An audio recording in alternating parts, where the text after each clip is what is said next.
Hello, hello, hello. Welcome back to Joe Daddy's Garage. It is Monday, April 28th, 2025. So, this is the last live stream for the month of April. Now, you probably saw in my headline that I put on here, or the caption, or whatever for the title, Hating YouTube Right Now, Patreon Makes More Sense. And I don't want to beat a dead horse. But the reality is, it is becoming more and more difficult. I keep looking at the numbers. I keep looking at how things are going, and the reality is, what I make off of YouTube is about $20 a day. That's it, $20 a day, and it is becoming more and more frustrating for me. Um, I don't. I know it's nothing. Nothing particular YouTube is doing. They're not trying to. Um, Ghost me or anything. I don't, whatever. Shadow ban. I don't know any of that stuff. But I don't feel like they're trying to do anything to me. I think it's just the way things are. I've been looking at other videos from other people, other creators.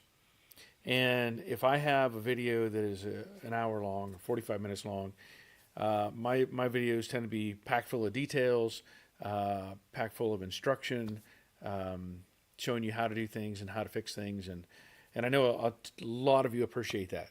I really do. I know I have my patrons who appreciate it.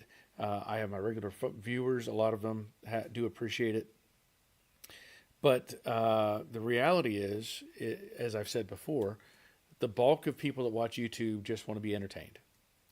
And I don't know what else I can do. I don't know how else I can. You see who I am. I am not an entertainer. I am not a. I don't know. I'm not. I was looking now. Granted, I watched the video. I don't know what the guy's name is. He was a young guy and he was working on a Mustang, and his video was like an hour long, and he pulled an engine out of a car and stuck his Mustang and stuck another engine in it, and really there were absolutely no details of merit. There was nothing. Of value in the way I look at things. Uh, he, he's got 400,000 views on this video, and I give him credit. It's entertaining. It is an entertainment thing, and I know that there's a separation. So there are people like myself who want to do stuff that is creative and beneficial and helps people, and there's other people who are entertainers, and I'm not that person. I don't know how to change who I am. You know, when you're a military person, when you are somebody who worked on aircraft for 30 years, and you are disciplined in how you function, you can't change. You can't change. I've thought about trying different things. I know that in this young man's video, he talked to the camera, and then he'd do a little bit of something, and it wouldn't even be. It would just be him turning a ratchet. It wasn't even technical, you know. And then he would joke with the camera or the camera person or whoever was filming, and then do something else, and then go out for a ride in a car. And I give him credit. It was entertaining. It was. It was. It's not the video that I would watch. It's not the video I would search for. It's it's strictly entertainment. So I'm really debating on how I'm going to continue to moving forward with all of this. You know, this is a hobby for me, but it's also kind of a income source that I need. And to be honest, Patreon does much better. My followers on Patreon help me tremendously, and it bothers me that the ones that want to watch what I'm showing on YouTube have to sit there and click on a commercial or click on an ad and get rid of it, or wait for it to play through. You know, I don't like that. I don't like that process, and I don't think it's necessarily fair to everyone else to have to go through that. You know, now granted, there are people who have memberships or pay whatever to be a YouTube, whatever the thing is. I don't pay for YouTube. I never will. But I know with that they don't have to pay They don't have to watch the ads and stuff. So uh, it's just really frustrating. It's really, really frustrating. And at times I would like to be that entertainment person. I wouldn't mind doing something that's out of the ordinary and just having fun with stuff. And everybody knows that people that know me, they do know I do have a sense of humor. I do make jokes and I do have fun. But I feel like when I'm doing a video for people to see and learn from, I just can't do that. So let's move on. I'm not going to beat the horse all day. We all know where I stand with that whole situation. What I did do, though, and I'm going to offer this to others, I had somebody suggest that I add a tip jar, so to speak, to my description box of my videos. So I've done that with a PayPal account. And, if somebody's watching one of my videos and they're not a regular viewer, or and I'm going to point this out in my videos that, hey, there's a link down below, and there's a link in this one as well that people can click on, and if they want to donate some money towards the process, fantastic. So I'm going to start doing that on my videos moving forward, and we'll see how it goes. Now, I do want to say that the video, or the last two videos, have done okay. I think the paint video had over 4,000 views, which it should have 40,000 views. And then the sanding and buffing one, of course, it's boring, but it's informational. And it has a couple thousand views. So the process is continuing. I am sanding on the car. And I will tell you this, I'm taking a lot of breaks. It is it is tedious work. And I know I think Travis had asked me, how long should you expect to do sanding on a panel? And it depends. It really does. Like, the car does look great, but there's texture, there's little runs here and there, and different things. And so, he had said, is it an hour to do a panel? It could be. If everything went really well and you don't have to do a lot of secondary work, then yeah, you could probably sand a panel, wet sand a panel, get it all nice in an hour, and then buff it in an hour. I'm taking it probably a little further than I need to, but I'm trying to make sure there's the minimal amount of flaws in the paint on that car as I possibly can. So I have the passenger door, the quarter panel, the roof, and the driver's side quarter panel pretty much ready to go. Pretty much. Now, my patrons saw me, y'all saw me that I did the front fender for the right side, and I'm still going to address some things with that. There's a few little dust nibs I don't like. I'll address those and get those cleaned up. So I still have the driver's door and the driver's side fender to completely go over. I have not gotten anywhere on those, but everything is looking really good. I mean, the roof looks good, the quarters look good. So once I get all the door and the other fender done, then I'll go back to the buffing process. Now, I don't know if I'm going to make a video on much of that. This week I don't even have the camera out. I am just focused on doing what I can on the car. It doesn't mean I won't film some stuff and show it, but it's just not imperative right now. I want to get the car taken care of and get it done. Now, along with that, I've mentioned before, there's other things I'm going to do to this car. Put some little bit of trim on, and door handles and stuff like that. So that'll come later, and that'll probably be a more dedicated video to most of that. So anyway, let's see who's here tonight. And first in, Rick Gain. Sorry for difficulties with YouTube, but know that your content is appreciated. Well, thank you, Rick. I do know there's a lot of people, tons of people appreciate what I do, and I understand that, and I don't want people to get, I don't want to lose those people. I want to keep everybody motivated and keep them moving forward with the process. Dave Tyson, good evening all. Evening, Dave. Glad you're here. Greg's Workshop. He hasn't been here in a while. Greg is down in Australia.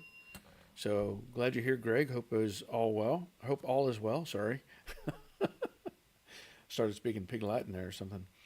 Terry Keithley, good evening all. And Barry, please hit the thumbs up and like button for Barry. Thank you kindly. Terry and Betty and the cats. Thank you, sir, and Mrs. Keithley. Robert, the Infernal Craftsman, evening all.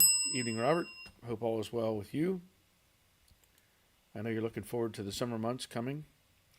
Roger, Hindsight 67, greetings from next door. Greetings, Raj. Glad you're here. David, the bowler hat guy. Hello, Barry. Good evening, everyone. Good evening, David. Welcome. Here we go. Ed Cucharella. Hello, all. Hello, Ed. Welcome. Richard Vogel. Good evening, Barry. Great to see you. Well, I wish I could say the same. It's just me looking at me. But thank you for being here, Richard. I don't know if I gave you a bell. You get an extra one just in case. Jiggy JC. Good evening, all. Still working on torque boxes over here. He's talking to Robert. Says, I saw your video on them today. And he says, my dynacorn boxes aren't perfect, but they aren't putting up near as much of a fight as yours did. So glad you getting some information from Robert. And glad you're here. Rick Stevenson.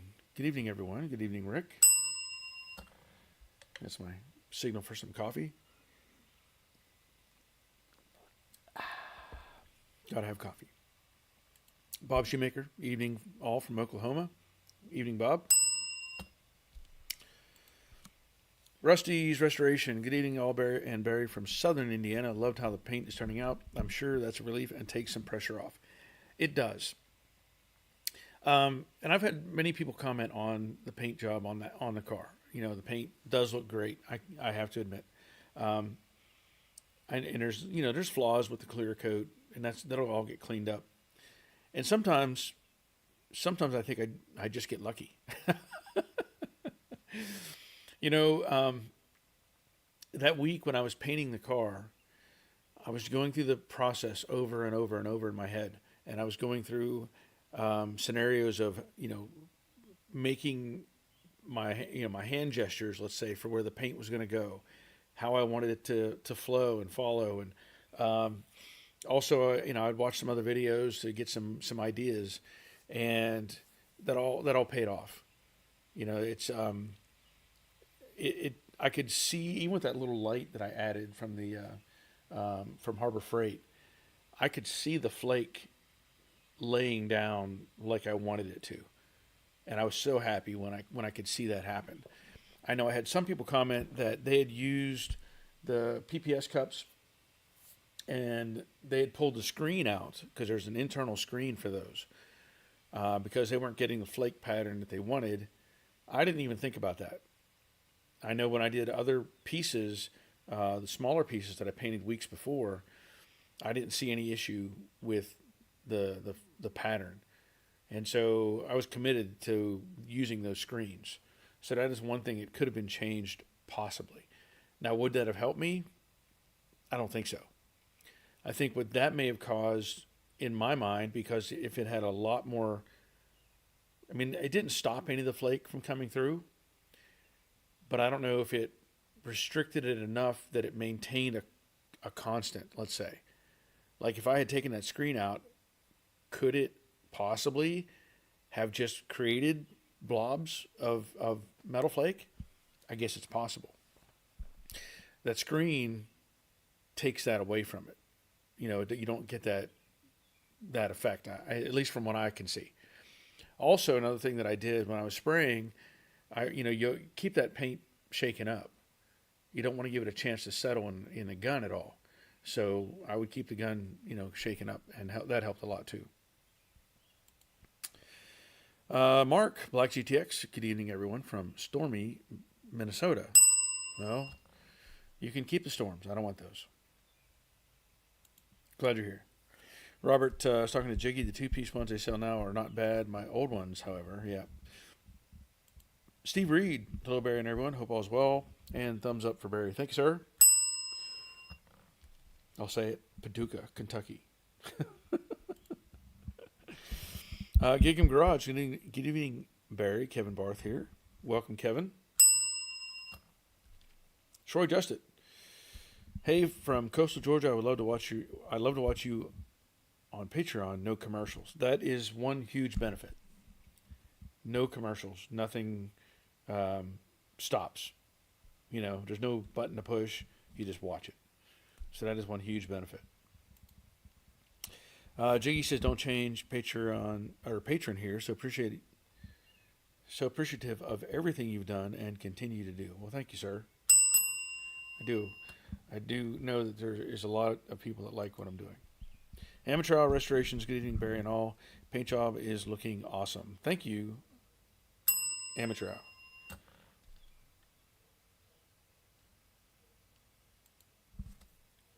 Ricky, and I remember a friend teaching me how to cut and buff on a new paint job roughly 30 years ago. It was a 1960 Cadillac. I think that's twice the size of a Mustang. Yeah.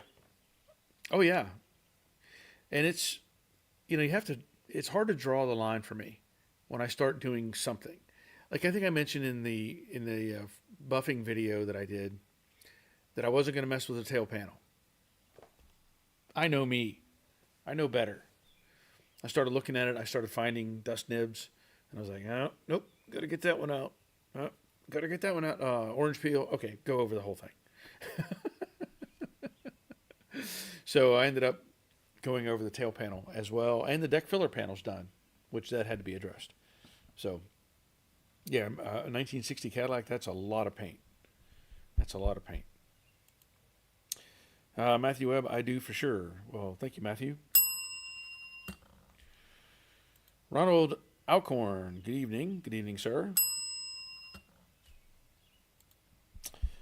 George Crackle, hi Barry. Glad to be here and hope all are safe. Glad you're here as well. Denny Alvey, good evening, Barry. Hi all. 69 is looking fantastic. I agree. I agree. My goal right now is to get the car. I want it done and hopefully gone by the end of May. No, that's like 5 weeks. And I think I can pull that off. It may be sooner than that, but I want to get it all done and back to Florida by the end of May. Now, what that means, what that means is, again, finishing out, attaching bumpers. I have some bumper brackets here that I'm going to clean up. I've got to take the rear bumper brackets off of the old bumper. I've got new hardware to attach all that stuff. I've got some new lights. I've got some other pieces and parts that'll go onto the car. The struggle that I'm having right now is how to get it there.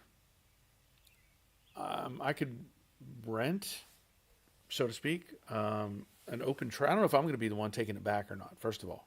I don't know. I'd like to be there whenever Tammy sees it. I would like to get her reaction to see the car, because she hasn't seen it other than pictures or any videos that I've shown. So she hasn't seen it at all. But I would like to get her reaction on it and talk to her. And I don't know what the plan is, whether she's arranging for somebody to come get it or if I'm going to make arrangements to take it to her. I would like to have it in an enclosed trailer. I just couldn't see it going on an open trailer. I just couldn't. It might happen, but I just don't want to see it happen that way. So that's going to be some things I have to think about. And I may have to find somebody who has an enclosed trailer and see if I can rent it or borrow it from them. I mean, I would like to have my own enclosed trailer, but I just can't do that right now. But it's something that I need to consider with this other stuff going on. Some other things that I want to talk about. Of course, this car is next up in the queue, and I've got tons and tons of parts for this car, and I know there's more coming, and so it's going to be quite the build, and I'm really excited about getting to this right now. That's the end goal, is to get the Mach 1 done, the Cobra Jet, and get started on this one. So anyway, let me move on. Mr. Mikey, evening all, evening sir, glad you're here. Richard, where did you learn the razor blade trick? It's very scary but really effective. I don't know if my former business partner had done some of that, or if whenever we took over the body shop, the guy that owned it had shown us that. I don't remember. All I know is I'd seen it done and I knew it would work. So that's why I went ahead and did it. But yes, it can be scary. And as Dawn, I don't know if Dawn will be here tonight. Dawn had made a comment on my video about how he would put tape on the ends of the razor, which isn't a bad idea. I talked about taking a grinder and curving the ends so you didn't dig in, and he was taking just a layer of tape, and that way the tape glides easier. So that would work too. I just never really thought about that much, but it is scary. It is definitely scary. Terry says the cats are chanting, "We want Barry here for the long run." I can only imagine what that sounds like.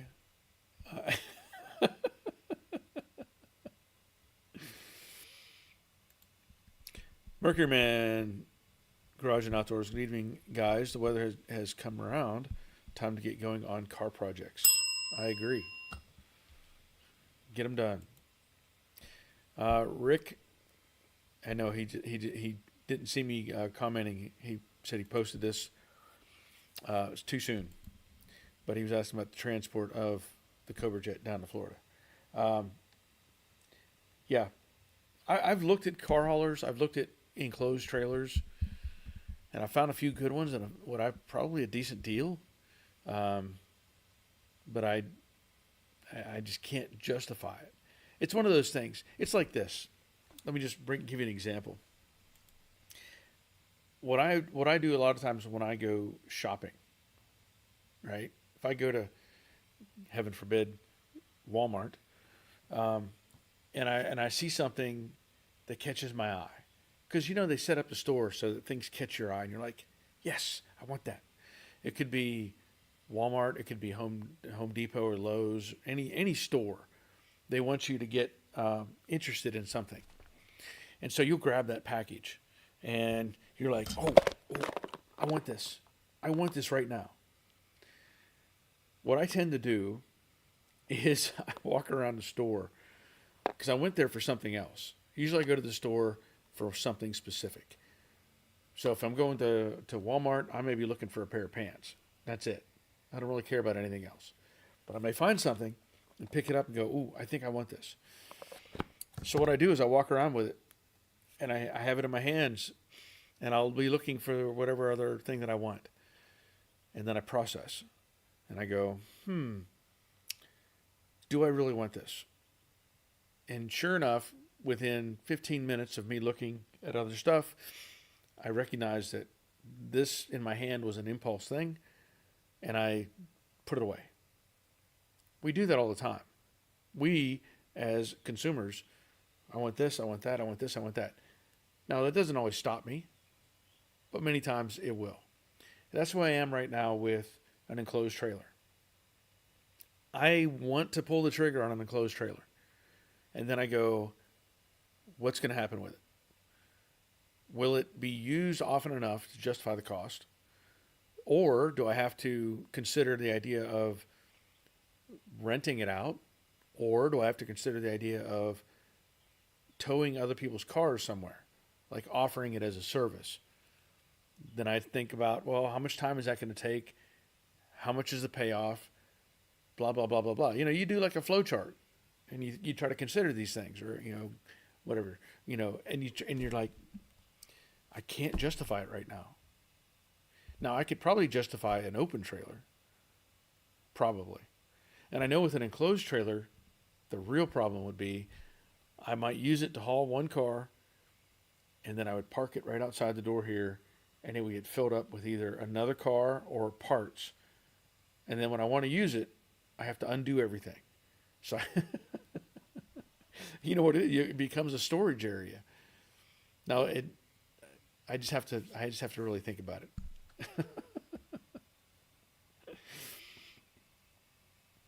Let's see. Greg. Hi, Barry. The car is looking very good. Great show. Thank you, Greg. Robert, somewhere I have an old razor blade holder specifically for scraping down the high spots on paint and a few of the file-looking blocks for doing it. Okay. I've never seen one, so other than I have those little blocks that I talked about, the ones that Roger made for me. Mercury Man, Barry, have you ever considered restoring a Mercury, maybe a Cougar or Comet? Short answer, no. Long answer, I probably have considered it. And it's the same thing with like having the holding it in my hand, right? So I might find a Cougar on Marketplace, and I see it and go, "Oh, that would look really cool if I did this and that and the other." I should. Nope, I shouldn't. That tends to be where my mind is. I'm like, ooh, I could. And then the other side of me says, you don't have time. So that's probably why I haven't done anything with a Cougar or a Comet. But I always look. Good question. Tim Miller, hi everyone. My 70 Mach 1 fixed new door was twisted. Had to pull it square auto body 3M adhesive to hold in place. Well, almost got another new one. Oh, wow. Okay. I hadn't thought about using the 3M adhesive to hold one in place, but I usually, if I need one, I'll tack weld the flange to keep it from twisting back out. Troy Justin, my German Shepherd, wants to meet Terry's cats. Yeah. Robert, I am thinking about an enclosed trailer for storage that in the future I can take it with us when we move. Now I like that. That's valid. The problem is we're probably never going to move. So I can't use that as a justification.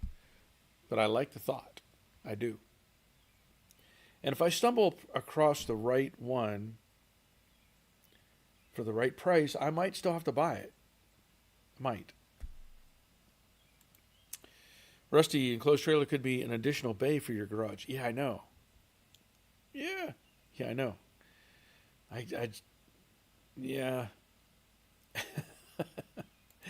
Ed, an enclosed trailer, it will be another garage. What car will you buy next? Oh, yeah. Currently I don't have any cars on my list to buy. I have plenty here. And I'll be honest though, I've been looking at some other Mustangs. I have been. Since I sold Jade, not that I needed to keep Jade by any means, but since I've sold Jade, I've been looking at other cars that show up on Marketplace. And there's been some probably really good deals on 67 and 68 Mustangs. And I've been tempted to try to get one of those, but then it's like, why? What am I going to do with it? I've got the 69 waiting to get done, but the other side is the 60. Buy one of those that's drivable. I can just drive it. I don't have to do anything and just, But I beat myself up both ways when I think about that. Rick, if you purchase an enclosed trailer, delegate its use when not moving a car to storing the Model A. This way it's easy to move if you need, just trying to help with any impulse buys you may consider. That's not a bad idea. Currently, the Model A takes up a spot in my house garage. The situation would end up being that I take the Model A and put it in the trailer, and then I'd fill up that space in the house garage with something else. So it might be chasing my tail the same way. I like the train of thought, though. Tim Miller, get three buddies to buy in on a trailer and uh, have built in their way to go. Okay, and get it back like a bull. Let someone keep that pain. Yeah, yeah. So you're saying get other people involved and go in on a group effort to buy a trailer. Not a bad idea. Not a bad idea. Amir Rizvi. Hi Barry, paint turned out great, looking amazing in the sun. I agree, sir. I'm so happy with how it all laid out. I really am. I had a friend over the other day who I did a Mustang for him years ago, and he was asking me about the paint work, and he doesn't really understand the paint process. He doesn't, but he was asking me some questions, and he said, "Is this the best one you've done?" Basically, is what he was asking, and I was like, I don't know for sure. I don't know. I feel like it it may end up being the best paint job that I've done, but Jade really is probably overall right now the best thing that I've done. Like as far as the whole thing, because I was able to put the engine, transmission, get it running, drive it, and it had a great look to it, a great sound to it. So from a broad spectrum, Jade will probably be my benchmark. Now, the Cobra Jet, it's going to turn out really nice. I mean, it will. The gaps are going to be sweet. The chrome is going to pop. The stripes and all that's going to look great. And it will be really, really, really nice. And it's one of those where I can't get super excited about it because I know that I can't finish it and that I won't finish it. But I know that it has the potential to be a really incredible car when it ever gets finished. So, but it did turn out really, really nice. Troy, if I had an enclosed trailer, it'd become another storage place. Yeah. Yeah, that's kind of my conundrum. Yeah. Rusty's Restoration, getting some of my interior put together, sent a couple pics. Okay. I'll have to take a look at those.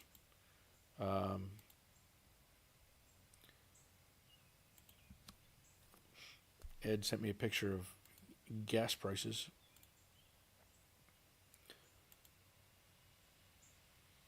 Okay, I'll get those downloaded. Let me get a couple questions done here. Mr. Mikey, what is an adequate trailer size, 12 or 16 or 24 for your intended purposes? I've been beating that horse too. So a Mustang is about 16 feet long. About 16 feet. So part of me says an 18-foot trailer is enough. But then part of me says, what if I'm towing something else or hauling something that is a little bigger? Then it may not be good enough. So I would probably look at a 20-foot trailer. I wouldn't mind a bigger one, but I don't know that I need the extra space in there for stuff. So a 20-foot trailer would probably suffice for towing around the stuff that I work on. An extra couple feet wouldn't hurt, but there is a price difference as you get, longer trailers. So as I'm considering it, I would probably consider a 20-foot trailer at this point.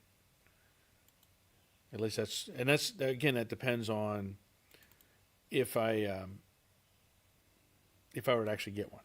So that's a good question, though. It's something to think about because you have to consider, what do you want to put in it? What's the are you going to put some storage in it, or be able to have room for parts if you want to put a car in there and then put stuff up front? So there's a lot of things to consider. So that's a good question. Edge sent me this picture, and it's gas prices in California. So, another reason to not live there.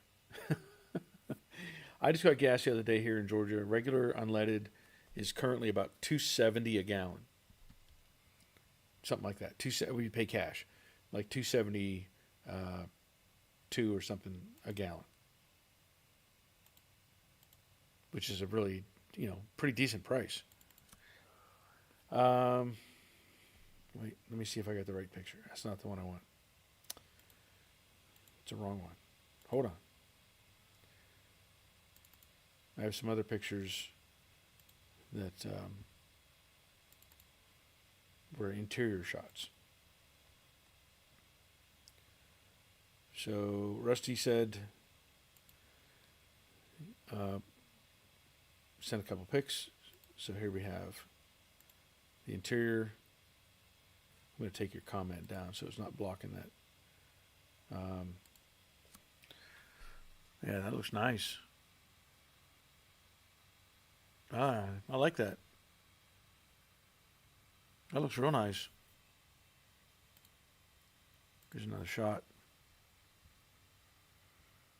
Now, are you going to put down any kill mat or anything? Or are you just test fitting? Because I see there's no carpet. No carpet on the floor. So I know the carpet would typically go underneath that console. That's at least my understanding. I know it did on the 68. So just something to think about there. But that does look really good, Rusty.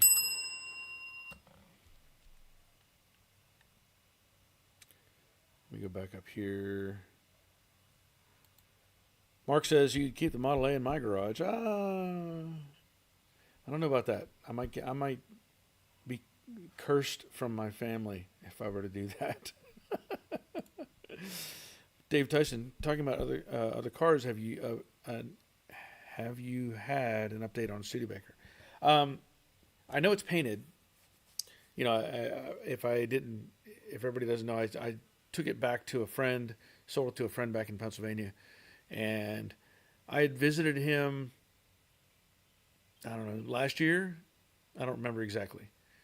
I think whenever I bought the 70, went and picked up the 70 Mustang, I visited him.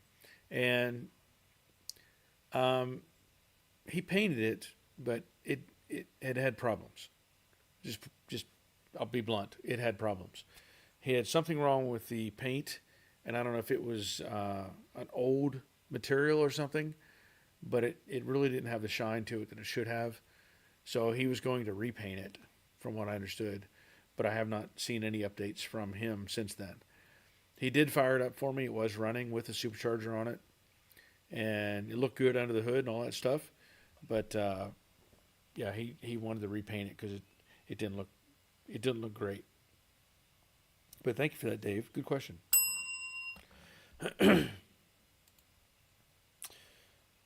Boondoggle, 66 Mustang Coupe, trying to get outer wheel well out of one side. Looks like major pain with these rolled welds holding the halves together. Didn't realize, I guess, as much as possible and grind. Yes. I have options for that. So if you haven't looked at the Mystique videos, go check out Mystique. It's 65 Mustang. I put on the driver's side, I replaced the quarter panel, and I replaced the outer wheelhouse. And that outer wheelhouse had some problems. I had to modify it. But I did not separate all that. I left that rolled weld in there and just cut it off and put the new piece in there as well. The offset is not that much. It doesn't make that much of a difference. The metal's only so thick, and you're not going to notice it. So it doesn't hurt it if you can cut it back and get that straightened up. Hold on a minute. I have my door open, and I think I hear some dogs barking. So I'm going to close the door. But if you look at the Mystique videos, I show that in detail how I sectioned, because the wheelhouse didn't even have the right curve. and I actually cut it into pieces and made it fit. So if you haven't seen that, check out that video. That rolled weld is really a nightmare to take apart, and it's just not worth it. So good question. But you can grind it if you want. I'm just saying. Tim Miller, Cowboys.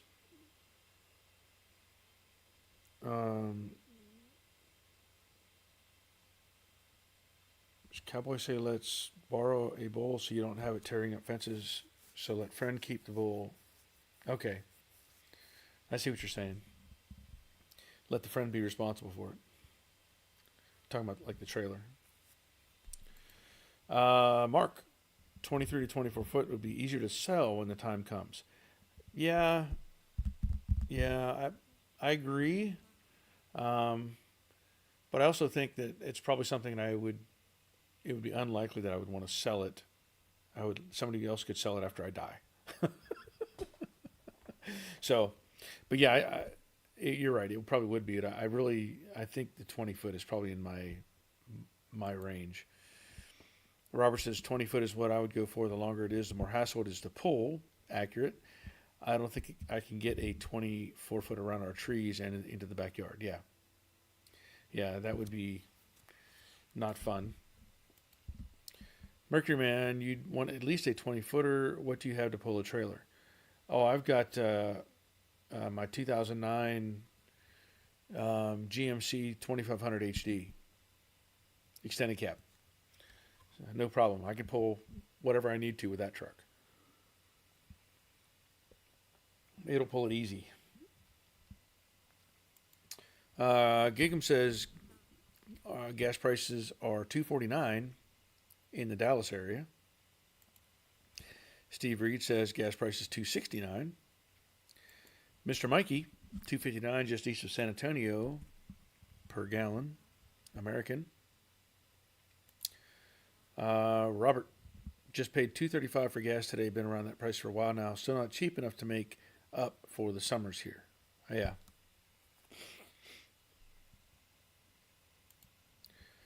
Mercury Man, I need to move 289 in Michigan. Yeah. Well, and also we take advantage of, we have Kroger grocery store here. And if you spend so much money, whatever, they give you 10 cents off a gallon. So we filled up. So we normally take my wife's van and my car and some gas cans. We go to the Kroger pumps. And this past time we had 90 cents off. So we paid $1.90, like $1.90 a gallon. And you can get up to 35 gallons of gas. So we fill up her car, my car, and I end up with about 10 extra gallons that I put in the gas cans. So we take advantage of that every time we fill up. You feel like you're doing something. Mark says the interior I guess, looks very nice. I agree.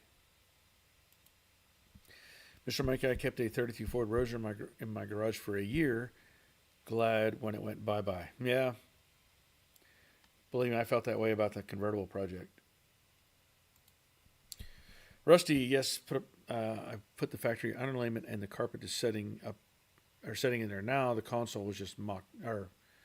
I like it. Mocked up. I know you didn't intend for that, but mocked up. Yeah, because I took advantage of having the kill mat or dynamat and putting it down on the floor. Really made a big difference. Norris Nat, Jeff, glad you're here, sir. Hope all is well. I know he's building his own fastback. So, big project for him. Gigam, what is the widest rim and tire for the front of a 65 Mustang?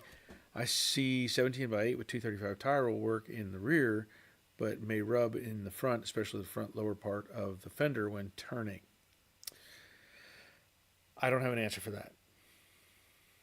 I don't know offhand what size would work best. If somebody has some input on that, by all means, let them know. But I don't have a good answer for that. And I know what you're talking about, where it can rub the front of the front lip of the fender. So, yeah. Derek Pro. Hi, Barry, everyone. Hope you're doing well.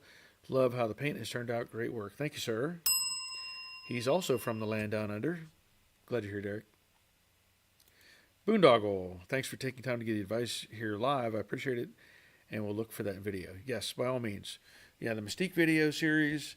I did quarter wheelhouse, tail panel, fixed the deck lid, floor pans, front aprons, core support. Yeah. And then I painted it Acapulco blue. I think is what it was. Yeah, that's what I painted it. Car turned out really nice. Doyle, would you use 2K primer that was 3 years old? Shelf life, according to the seller, is 1 year. Never been opened. Test and try, or don't risk it. That's a tough question. Has it been sitting for 3 years, or has it been shaken up periodically over that time period? Because that stuff will settle in the bottom of that can, and it could actually get hard, and then you're done. Would I try it? Yes, I would try it. I would shake that stuff up, break it loose with a paint stick, shake it up, make sure it's in liquid form all through the can, and do a test panel and see what happens. I think the shelf life, in my opinion, is probably more about how long it will last before the separation of the materials. Just my opinion. But give it a shot. It's worth it. Good question, Doyle. Al Buckle. Hello, Barry. Were there a lot of color variations available when you picked out the black jade paint for the Cobra Jet, painting my Mach 1 in June? Black jade for the win. When you say a lot of color variations, let me think about that a second. I'm not sure exactly what you mean by that, because black jade is black jade. Now, this is a can I've used. It's Deltron Black Jade Poly, Ford code C. What I can tell you, this is from, look at that, I lost my focus. Focus.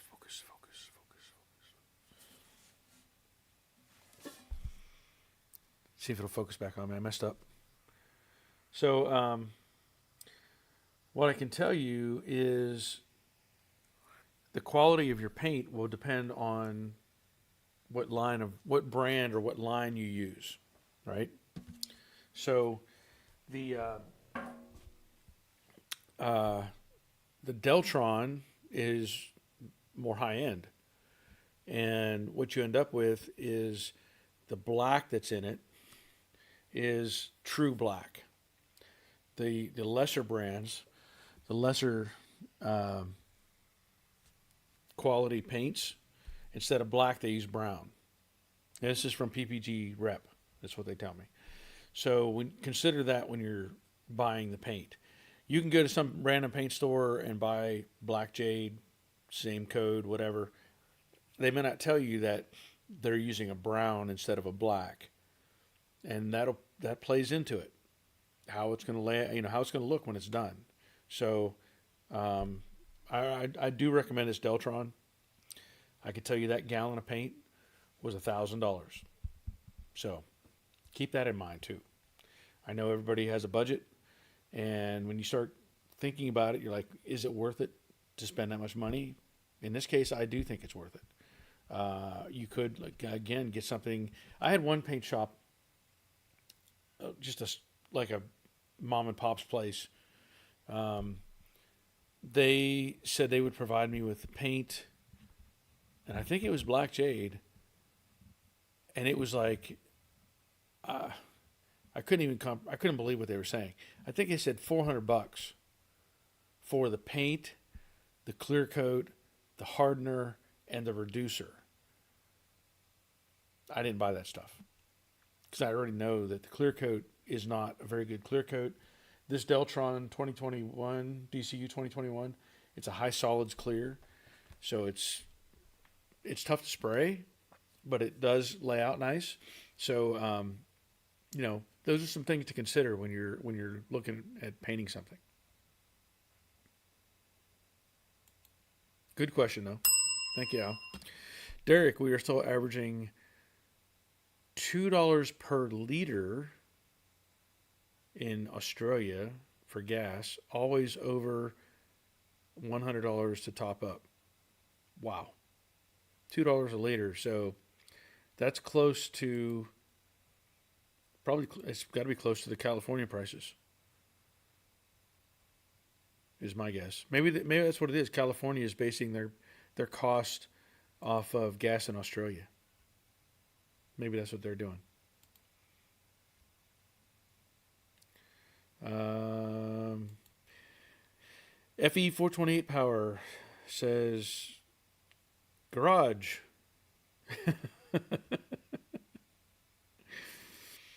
And then he says Mercury Man garbage. I wish I could afford to have Barry restore my 428 Cobra Jet Cougar. Okay. Welcome 428. And that's something, and I know I've mentioned this before. I get lots of requests, lots and lots of people wanting me to do their cars. And if I had some people that I could count on that would work the way I want them to, I could be doing a lot. I mean, I could have a shop going, but I can't find anybody, and I don't know that I trust anybody as it is. So, unfortunately, I have to, tell people you have to wait. If and when I get to it is all I can say, because I just don't know. Derek says, anyone had experience with a Shelby drop on a 65? Mine has it. Stance and height is good, but I'm not sure on the ball joint angle. Would it be better to fit the wedge on the ball joint? I don't have an answer for that. So if anybody has done the Shelby drop on a 65, maybe give Derek an answer. Robert says heat is the biggest enemy of paints, fillers, and hardeners. If it's stored in high temperature, don't trust it. So that's a good point. Very good point. Thank you, Robert. Richard, will side striping on cylinder be painted or decal? It'll be a decal. That's what they use in 69, and I have the kit already. That's another thing that I'm not really looking forward to putting on. I may have to get some help with that. So I may have to get Roger over here. Help me with this. But yeah, it'll be because those stripes are reflective. So I remember that specifically with my dad's car. I used to love going out when it was up in our backyard was kind of tiered, and so the Mach 1 sat up high, and I used to love going out there with a flashlight and just shining it at the car and watching the color appear or the reflective values appear on that stripe. And so you can't really paint them. Or I guess you could, but you're not going to have that reflective value that they had. So it's got to be a sticker. Good question. Mercury Man, FE 420 power, yes, that would be nice. What a beast that will be. Okay. And Mercury Man says, Mercury Man garbage. I'm not sure what he's trying to say. Mercury Man garage, maybe? Okay. Yeah, that's what he was trying to say. Okay, I get it now. Frank Rodriguez. Welcome, Frank. 449 California. Now, Frank, I have to say this. I'm not here to make fun of any names. I'm not. But when I see your name, I have to think of WKRP in Cincinnati. And they had the news guy. Okay? And as soon as I see that, my mind wants to say it a different way. Because they did that show it was in the 70s or early 80s, whatever. Where they had, it wasn't Les Nessman, it was the other guy, the little nerdy news guy, and he couldn't say people's names right.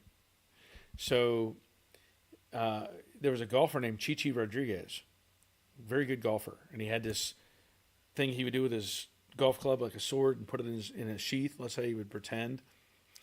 And this guy, because he couldn't say the names right. I remember because as a kid it was funny. It was a Chai Chai Rodriguez. I think it's what he said.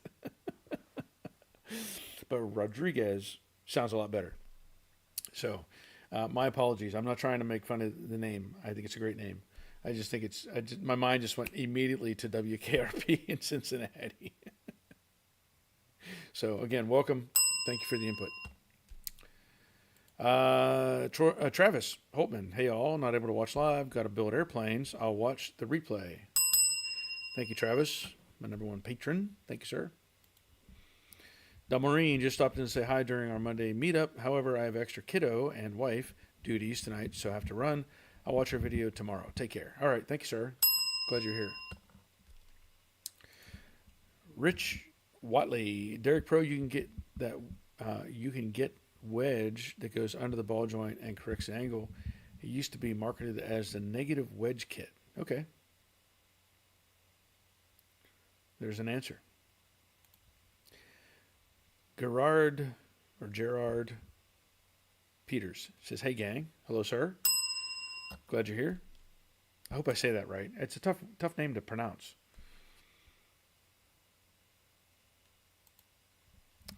Doyle Walker, the primary reducer, has been sitting inside the house, 75 degrees average the whole time. That's not too bad. Give it a shake and see what happens. Brian W., a little late to the show, cutting and buffing on the Beetle. You want to try some fun black. Try doing some carbon flash. It's fun. Okay. I'm not sure what that means, but I don't think I want to try it. Derek Pro says, thanks, Rich. Yes, seen those. Mixed feedback about them, but I think it makes sense to have them. Okay. Black GTX says Les Nessman. No, it was it Les Nessman? I can't remember that. It might have been Les Nessman. It might have been. But I remember that episode because he would just say the dumbest things. And everybody would roll their eyes at him like, seriously, dude? Oh, that's right. It was Les Nessman and Johnny Fever was the main DJ. Johnny Fever, yeah. All right, so Gerard. How about Gerard? Do I want to say Gerard? Is that right? That's my guess now. Gerard.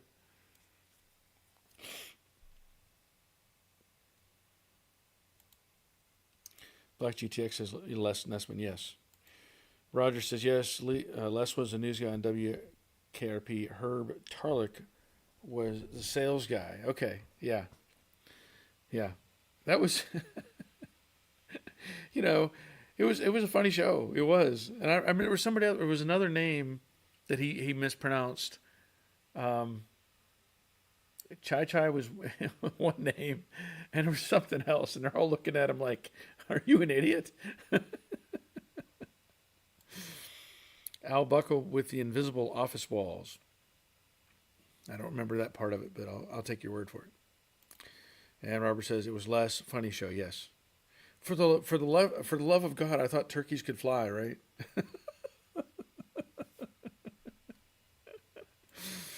He dropped the turkey from the roof. I thought they dropped them. Didn't they drop them from the helicopter? I thought they dropped helicopters out of the. I thought they dropped turkeys out of the helicopter for promotion. Robert says Gerhard is how I would pronounce it. That may be right. Roger, as God is my witness, I thought turkeys could fly. It is funny when you think about the crazy shows they had in the 70s. He says, yeah, helicopter. Yep. Brian W. Carbon Flash is Corvette. Glad I was just doing the front splitter. Okay.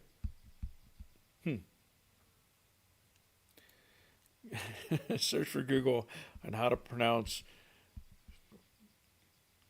Gerhard. I don't know. Gerhard. That's my guess now. I don't know, but I'll look it up. I'll look it up. You know, it's an uncommon name. You're probably the only person I've ever seen with that name, so I don't, just unfamiliar with it. I'm not making fun of your name by any means. It's really hard to figure out. Black GTX, maybe it was a helicopter. It's been a while, yeah. Sobtech, my old shop owner called me to try and get me back. He said, Jim, I can't get anyone who will stay off their cell phone. Okay, that's not surprising. That is not surprising at all. Dave Tyson says, Gerhard.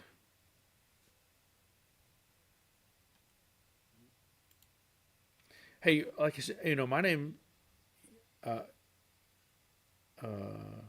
is Barry, obviously, right? Barry. It even has it down at the bottom of the corner. Barry. Right?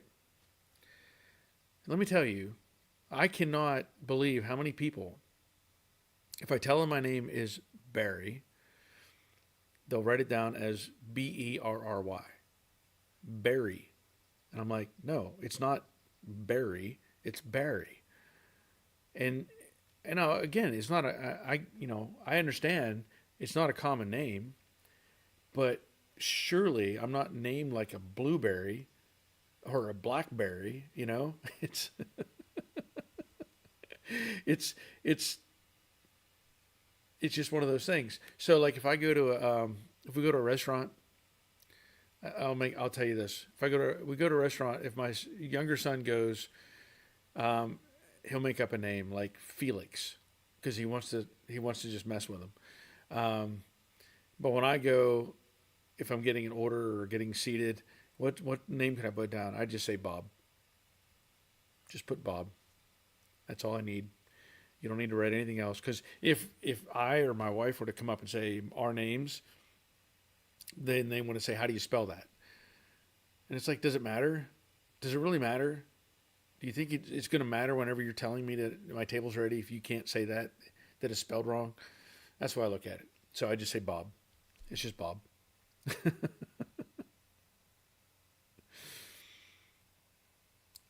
Okay, so C&J Hoyt says, yes, the turkey drop. He says, yes, you got it. So I'm guessing Gerhard. Is that right? Gerhard. I'm assuming. I know it's out of sync. We can't get caught up immediately. So I'm saying Gerhard. Okay. Robert, I've been called all kinds of bad things in various languages.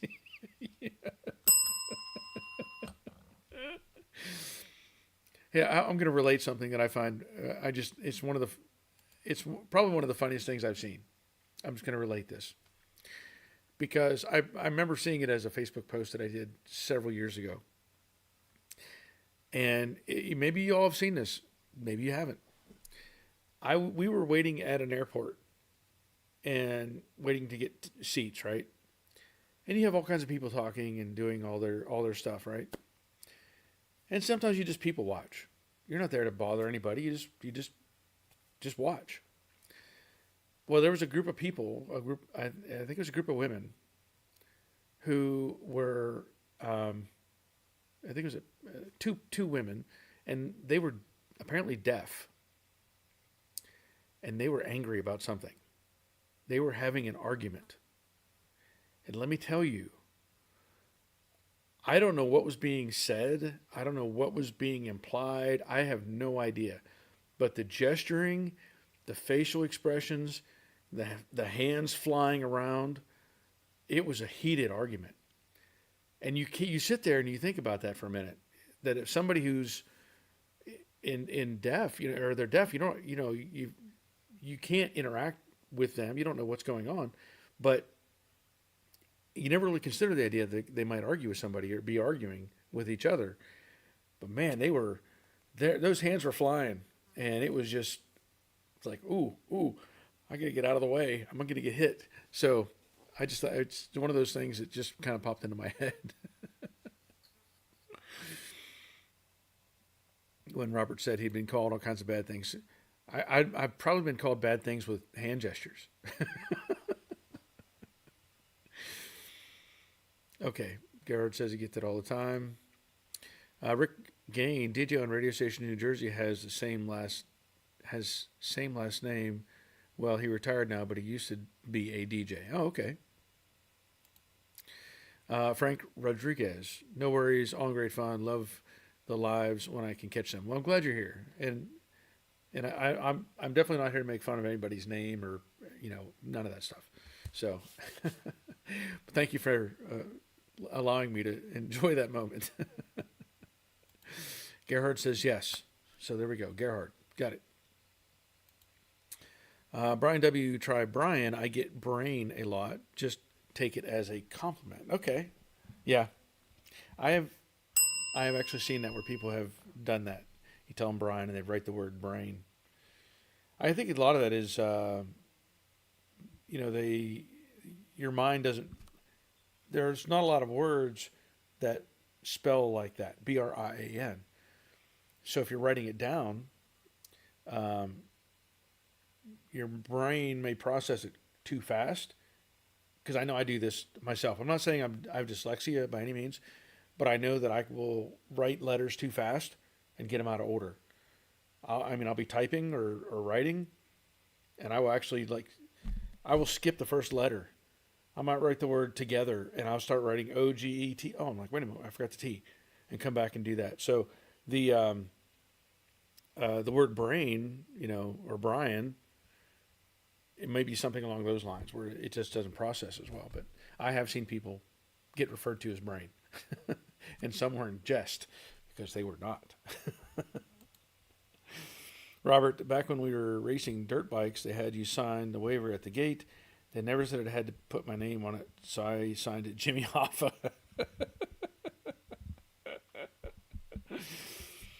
Richard, you really are entertaining. I'm laughing over your name being pronounced Barry. Yeah. Yeah. So, yeah.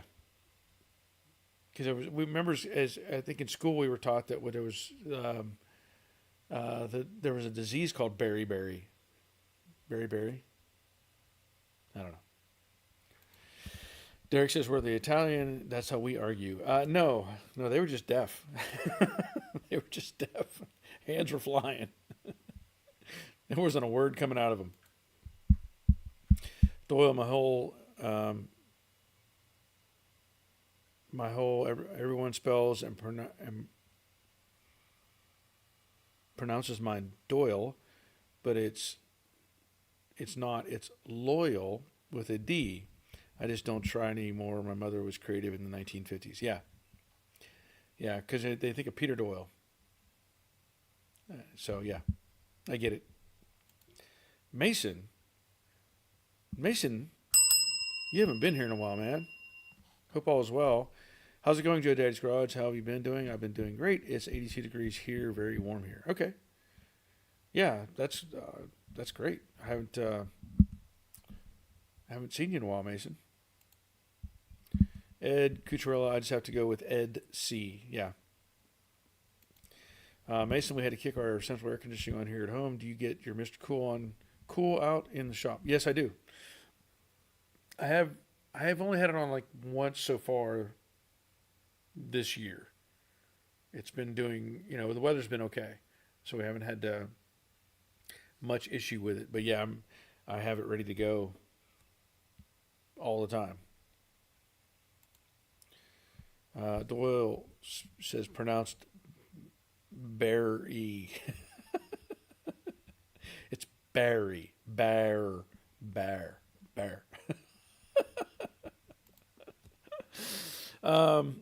Gerhard, I just got myself a 1967 coupe for $400. Not much left, but came with a VIN. Both doors complete with glass and door handles. Not sure yet what I will do with it. What would you do? I'm thinking a dynacorn. Dynacorn fastback build and build it from the ground up. That sounds like a great choice. I know somebody that's doing something like that. Might be able to help you out. That's cool. Good. Mustang in garage. listening quietly. Okay, I'm glad you're here. Mason says, does it keep the shop cool? Yes, it does. Now, it'll run constantly. You know, that Mr. Cool, when it's running, it just stays on, and I don't care. I really don't care. As long as it keeps me happy and the temperature's good, it can run all day. I don't care. I shut it off when I leave, but I turn it on in the morning, and it does great. Gerhard, fastback. Oh, yeah, okay. Rick, an old joke. How do you keep an Italian from talking? Tie their hands behind their back. There you go. I like it. That is an old joke, but effective. Derek says, I always get the English way of spelling my name, Derek. I say, no, it's Derek as in Bo Derek. Remember the beach scene. Oh, thank you for that, Derek. Although it sounds the same to me. Mr. Mikey, it could be Bury. It could be, but it's not. Mason, what do you run for electric out in the shop? I see you got 2 panels out there in the back wall. No, there's only one. That's all I have. It's a 200 amp service right there. That's all I have. And it's not even half full. So plenty of options available to add more power. And Derek Pro says, exactly, Rick. Yeah, tie your hands up. Yep. Man, I gotta get more coffee. This mug, Travis sent me this. This thing really keeps the coffee hot. I mean, it holds the temperature very well. So, shout out again to Travis for sending me that. Okay, so as I was saying, the current status on the Mach 1 Cobra Jet, I have sanded the right fender, the right door, the right quarter panel, the roof, and the left quarter panel.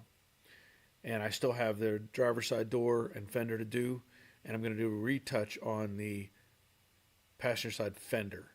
There's some things I don't like, some dust nibs I got to get rid of. But the goal is to get it all done and hopefully have it back in Florida before the end of May. And as I said, there's stuff I have to do. The bumper bracket's got to get cleaned up and painted. I have new bumpers for it. I have bolts for the bumpers, door handles. I'm going to transfer the door locks. I don't know if I need to, but I'm going to transfer the door locks. And of course, I'll have the latches and the strikers in place before it goes away. I'm not putting in any of the seals or any of that stuff. So I'm looking forward to getting all of that put together. Also, if you're just now checking out this channel or anything, if you're just watching, there are links below all my videos, and there is a new link that is a tip jar, so to speak. So if anybody's looking for ways to help out with the channel, that is an option. And so I'm going to put that underneath all of my videos. Currently it's set up with PayPal. I'm going to add a Venmo account later once I figure out how to make that happen. But just so you know, that's where things are right now with my processes, what I'm doing, and what I'm trying to get done. All right, Brian W.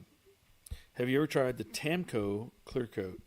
I use the Euro on top of the Summit single stage I put on my Beetle, and it is fantastic. If I was a better painter, probably wouldn't have had to buff. I have not tried Tamco. I don't know what the quality rate. I don't know how it compares, but if it worked out and it's nice and shiny and smooth and everything, that's great. I don't know what the UV ratings are. I haven't tried any of that stuff, so I may look into that. I know I've used other clear coats on collision work that I've done here. Fixed up some cars and just basic clear coats. But for the Mustang stuff, I use a much higher end clear coat. But I haven't looked at Tamco. Dave Britton. Hi, all. Hi, Dave. Glad you're here. checking in from the Great White North. Richard Vogel, where do you get your wet sanding and polishing supplies? Actually, anymore, all from Amazon. I used to buy stuff directly from PPG, my supplier, but I found the prices were pretty high. And I actually looked at Summit recently, and it was cheaper to buy them off of Amazon. With that said, if you look at the last video I did, the sanding and buffing video, in the description box down below with the Patreon and all that stuff, Amazon links, I put links in there for the buffing pads, the DeWalt buffer, and the polishing compounds. So all of those are direct links to Amazon, and they're all tied to my Amazon page. But that's a great question. That's where all that stuff, I get it from basically from Amazon. It's cheaper to just do it from Amazon. Robert Hirschfield. Hi there, Nevada here. Awesome. Glad you're here, Robert. Hope all is well. See, Robert is a name you really can't mess up. That's pretty good one there. I know we were talking earlier about messing up people's names, but Robert, it's kind of hard to mess up, Robert. Gerhard would be interested in talking to this person doing the dynacorn, starting with a coupe VIN. Yeah. I know a guy. And let me also tell you, I have to give a shout out to the owner of this car. I have a lot of parts, lots and lots of parts waiting. I'm hoping that everything interacts well. We all know aftermarket this or aftermarket that. You try to fit something and it doesn't want to do what you want it to do. You end up modifying something. Hopefully, most of this interacts very well. But there's a lot of parts that are going to be interacting with this car. So once I get back on this and I start putting the body together, it's going to have a roll bar in it. It's going to have the TCI suspension, front and rear. It's going to have the Coyote engine in it.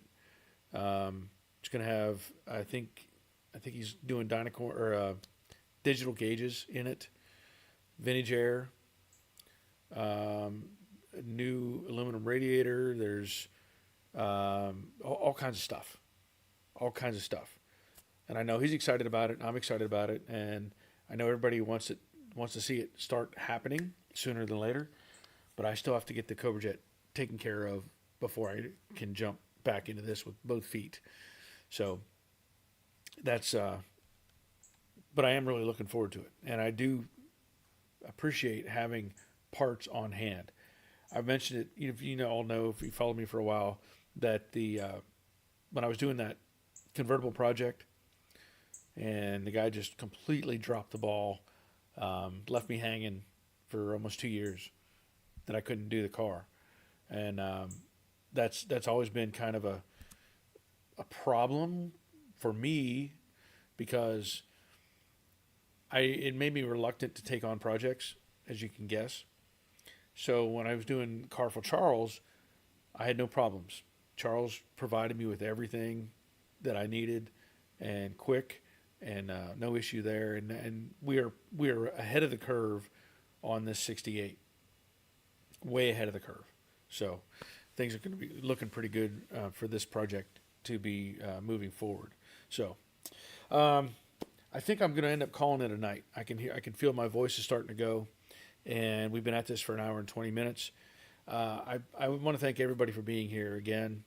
If you haven't already, when you're watching my videos, by all means, leave a thumbs up, leave a comment, try to help these things get more traction. There's a lot of competition out there, and I'm still leaning towards being more focused on Patreon now. I'm really just frustrated with the whole YouTube thing, but it's what it is. There's just only so much I can do. But okay, Sorry, Dave. I know you just got here, but you got to show up earlier. All right. So once again, I do plan to be back next Monday at 7 o'clock, barring any complications or anything. And we'll see what I can get done this week. If I can make a video, I will. But it may or may not happen. I just don't know right now. I'm trying to focus on just getting the work done, at least getting all the sanding done this week. At least. If I can get some of the buffing, I will. But right now, that's where we're at. Just got to get the sanding all taken care of and be ready to do the buffing process. So that'll be it for this week. So until next time, take care of yourselves. See ya.